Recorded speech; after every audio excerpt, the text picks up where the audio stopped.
Bismillahirrahmanirrahim. Assalamualaikum warahmatullahi wabarakatuh. Alhamdulillah hamdan katsiran thayyiban mubarakan fi kama yuhibbuna wa yarda.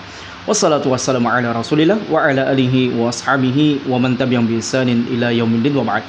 Ikhwan dan akhwat rahimani wa rahimakumullah. Baru-baru ini kita dihebohkan dengan salah seorang warga Indonesia yang statusnya adalah seorang waria atau bencong yang kemudian berhasil melaksanakan ibadah umrah tanpa diketahui oleh pihak Arab Saudi. Namun kalau si waria ini diketahui oleh pihak Arab Saudi, kita tidak tahu hukuman apa yang diberikan kepadanya. Tapi zaman Allah Subhanahu wa taala, maka waria ini yang sukses tanda kutip melaksanakan ibadah umrah terbilang nekat dan berani dan sangat lancang melawan Allah Subhanahu wa taala. Kenapa tidak? Karena kita tahu salah satu dosa yang sangat besar, bahkan para ulama berselisih pendapat bagaimana pelaku dosa ini dihukum. Sebagian mengatakan bahwasanya pelaku yang seperti ini dibakar hidup-hidup. Di antara para ulama yang lainnya mengatakan dia dipenggal kepalanya. Para ulama yang lainnya mengatakan bahwasanya dia dilemparkan dari tempat yang ketinggian. Saking bagaimana ngerinya ataupun bejaknya, begitupun kejinya perbuatan yang laki-laki menyerupai perempuan ataupun perempuan menyerupai laki-laki.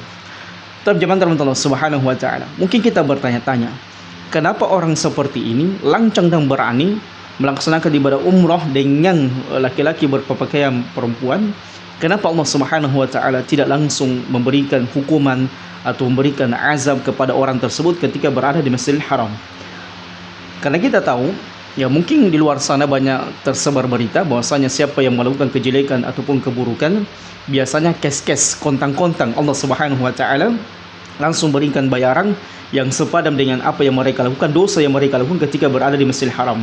Tapi ada beberapa jawaban yang bisa kita uraikan pada kesempatan yang berbagai ini. Yang pertama, cukuplah seseorang itu diberikan hukuman oleh Allah Subhanahu wa taala ketika semua maksiat dan dosa yang dia lakukan dia merasa mulus-mulus saja, tidak ada hambatan. Karena dengan seperti itu dia merasa nyaman dan merasa nikmat dengan dosa yang mereka lakukan, sehingga dia semakin jauh terus menerus melakukan dosa tersebut dan susah untuk bertobat kepada Allah Subhanahu wa taala. Artinya kalau orang sudah senang berbuat zina misalnya, atau orang sudah senang minum khamar, atau laki-laki menyerupai perempuan dan mungkin dia merasa kok mulus-mulus saja, tidak ada sesuatu yang berarti baginya hukuman yang diberikan kepadanya, maka ini adalah bentuk hukuman yang Allah Subhanahu wa taala. Dan inilah yang disebut dengan istidraj. Kita melihat mungkin ada orang yang enggak sholat tapi bagus rezekinya, orang yang malas bersedekah tapi bagus rezekinya. Ini istidraj yang Allah Subhanahu wa taala berikan kepada seseorang yang merasa nikmat dengan dosa yang mereka lakukan, hingga kemudian Allah Subhanahu wa taala mencabut nyawanya sekonyong-konyongnya. Maka bertakwalah kalian kepada Allah Subhanahu wa taala. Takutlah kalian kepada Allah Subhanahu wa taala ketika kalian menghinakan Baitullah yang merupakan masjidnya Allah Subhanahu wa taala yang memiliki kemuliaan yang sangat agung di sisi Allah Subhanahu wa taala. Kemudian yang kedua, antum harus pahamkan, mudah-mudahan video ini sampai kepada waria tersebut, melakukan dosa di Masjidil Haram itu tidak sama melakukan dosa di tempat yang lainnya. Karena apabila di Masjidil Haram atau di Masjid Nawawi memiliki pahala yang berlipat ganda ketika seseorang melaksanakan sholat ataupun ibadah di dalamnya, maka ketahuilah melakukan dosa di Masjidil Haram berlipat ganda dosanya. Jadi jangan main-main. Mungkin ente merasa, oh kok nggak ada sesuatu yang apa-apa ya, kok nggak ada semacam hukuman yang mungkin selama ini orang katakan siapa yang melakukan dosa di Masjidil Haram katanya sering langsung Allah Subhanahu wa taala berikan hukumannya. Hati-hati. Ya boleh saja Allah Subhanahu wa taala memalingkan ente dengan dosa-dosa yang ente lakukan, sehingga merasa nikmat, sehingga tidak ada yang bermasalah, sehingga ente mati di atas dosa seperti ini. Na'udzubillah. Wassallallahu salamatan wa afiyah. Ketika seseorang meninggal di atas kejelekan dan keburukan. Kemudian yang kedua, jamaah rahmatullah, mungkin ada hikmah yang besar yang Allah Subhanahu wa taala berikan kepada seorang ini. Ya, kita harapkan mudah-mudahan dia bisa menyadari kesalahannya, kemudian dia menyadari apa yang dia lakukan bahwasanya ini bertentangan dengan syariat Allah Subhanahu wa taala. Kemudian dia bertobat kepada Allah Subhanahu wa taala sebelum Allah mencabut nyawanya. Sekarang pertanyaannya, Ustaz, bagaimana hukumnya umrah orang seperti ini? Apakah sah atau tidak? Ini khilaf, ya khilaf. Sebagian para ulama mengatakan pelaku dosa, pelaku maksiat, ya selama dia melakukan semua rukun ataupun yang berkaitan dengan aturan-aturan umrah tersebut, maka sah ibadahnya meskipun dia melakukan dosa. Meskipun melakukan dosa. Namun kalau niatnya si waria ini, si laki-laki bencong ini, niatnya hanya karena ingin memojokkan Islam atau melakukan tipu daya kepada Allah Subhanahu wa taala, melakukan ibadah umrah karena ingin melecehkan, maka ibadah yang dia lakukan tidak diterima oleh Allah Subhanahu wa taala. Apalah arti sebuah ibadah kalau di dalam diri Anda ada sifat kemunafikan, ingin melecehkan, merendahkan kemuliaan, keagungan Allah Subhanahu wa taala? Maka bagaimana mungkin orang datang kepada Allah Subhanahu wa taala melaksanakan umrah sementara dia melakukan maksiat dan dosa di hadapan Allah Subhanahu wa taala, yang maksiat dan dosa yang dia lakukan ini tidak main-main. Ya bagaimana mungkin orang khusyuk di dalam salat sementara dia bergelima dengan dosa dan maksiat yang mereka lakukan? Walaupun Allah Subhanahu wa taala senantiasa membuka pintu-pintu rahmatnya, pintu-pintu taubatnya kepada pelaku maksiat dan dosa. Taib. Kalau dikatakan kenapa bisa orang seperti ini lolos melaksanakan leluasa melaksanakan ibadah umroh tanpa sepengetahuan travelnya dan sebagainya. Ini sementara di proses ini, sementara disidak, apakah memang ada kelalaian dari travel atau memang kesengajaan, unsur kesengajaan.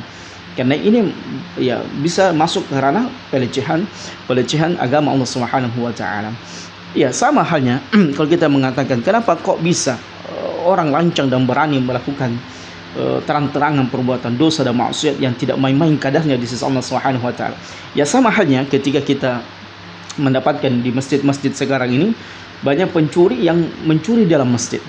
Berani mengambil uang celengan, berani mengambil mic-nya masjid, pengeras suaranya masjid, atau mengambil barang-barang yang berharga dalam masjid, motornya jamaah.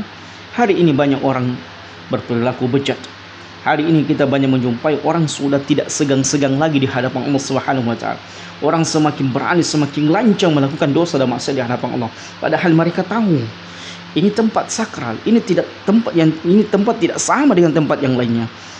Taruhlah misalnya ente kemudian berpakaian bencong, ya berpakaian waria di tempat-tempat yang lainnya, ente melakukan dosa, mungkin ente dengan keberanian, dengan pedenya ente melakukan dosa di tempat tersebut. Bagaimana di hadapan Allah?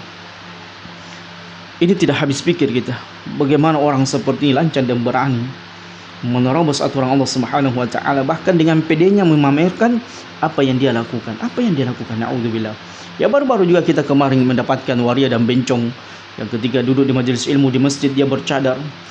Macam-macam sekarang zaman terang yang dilakukan oleh manusia. Ya terlepas dari maksiat dan dosa yang mereka lakukan, maka hukumannya di sisi Allah Subhanahu wa taala. Ya mungkin sama kita banyak mendapatkan orang-orang Yahudi membantai kaum muslimin sampai detik ini. Ini sudah setahun lebih orang Yahudi membantai kaum muslimin, menghinakan kaum muslimin, bahkan menghancurkan masjid. Maka Allah Subhanahu wa taala memberikan tangguh kepada mereka. Allah memberikan tangguh kepada pelaku maksiat, pelaku dosa, pelaku kekufuran. Ya orang-orang yang menentang Allah Subhanahu wa taala, Allah tangguhkan mereka. Numatti'uhum qalila, Allah katakan kami berikan mereka kenikmatan yang sedikit, summa kemudian kami naturuhum ila adabi jahannam, kemudian Allah Subhanahu wa taala akan memasukkan mereka dalam neraka jahannam. Ya'udzubillah. Berlindung kepada Allah Subhanahu wa taala dari keadaan seperti ini. Seperti Abu Lahab, Abu Jahal, bertahun-tahun dia mengintimidasi kaum muslimin, memerangi agama Allah Subhanahu wa taala, pelaku maksiat. Bagaimana orang-orang Yahudi memerangi kaum muslimin bertahun-tahun. Allah memberikan kepada mereka ketangguhan, memberikan mereka menghirup kehidupan di dunia ini dengan kenikmatan yang sedikit dan sesaat. Namun Allah Subhanahu wa taala akan mengazab mereka. Sama dengan si waria ini. Ya mungkin ada hikmah yang besar yang Allah Subhanahu wa taala sementara siapkan skenarionya buat orang seperti ini. Ya mudah-mudahan waria ini kalau dia muslim istighfar dan bertobat kepada Allah dan tidak mengulangi dosa-dosanya yang lalu. Ya kalaupun Allah Subhanahu wa taala memiliki skenario yang luar biasa, dan skenario Allah Subhanahu wa taala tidak ada yang luput siapapun orangnya. Kalau ente berjalan di atas maksiat dan dosa, maka anda tidak akan pernah luput dari hukuman Allah Subhanahu wa taala yang Allah akan berikan kepada kalian. Ya, Seperti perkataan Ali radhiyallahu taala anhu, tidak ada yang perlu ditakuti seorang manusia di dunia ini kecuali dengan dosa yang dia telah lakukan, karena dia tidak pernah tahu bagaimana Allah Subhanahu wa taala akan membalas kelancangan, kejelekan, keburukan. Beraninya mereka menentang Allah Subhanahu wa taala. Mereka tidak akan pernah tahu bagaimana Allah Subhanahu wa taala membalas hukuman-hukuman apa yang telah mereka lakukan. Dan sudah banyak betapa banyak waria di akhir hidupnya, naudzubillahi min dzalik, kena penyakit HIV, ditinggalkan temannya, ditinggalkan keluarganya, hidup sebatang kara dengan merasakan berbagai macam rasa sakit yang sangat luar biasa. Para penjudi, para pelaku maksiat dan dosa, selalu akhirnya mereka tragis. Ini harus dipahamkan. Allah Subhanahu wa taala Maha mengetahui dan Maha adil, dan Allah Subhanahu wa taala Maha keras hukumannya. Hendaknya kita beristighfar dan bertobat kepada Allah Subhanahu wa taala. Dan Allah tidak akan pernah meninggalkan kelancangan, kejelekan, keburukan, apalagi di Baitullah. Ini dosanya tidak main-main ya. Di Masjidil Haram pahalanya berlipat ganda, dan harus ketahui dosa yang dilakukan di Masjidil Haram berlipat ganda juga dosa yang Allah Subhanahu wa taala, ganjaran dosa yang Allah Subhanahu wa taala akan timpakan kepada orang tersebut. Semoga Allah Subhanahu wa taala memberikan kepada kita semuanya taufik agar jangan pernah merasa nikmat dengan dosa yang kita lakukan. Jangan pernah merasa aman karena kita tidak pernah tahu bagaimana Allah Subhanahu wa taala akan membalas dosa, kelancangan dan maksiat yang kita lakukan ketika kita bermaksiat kepada Allah Subhanahu wa taala. Barakallahu fikum wa jazakumullahu khairan. Wassalamualaikum warahmatullahi wabarakatuh.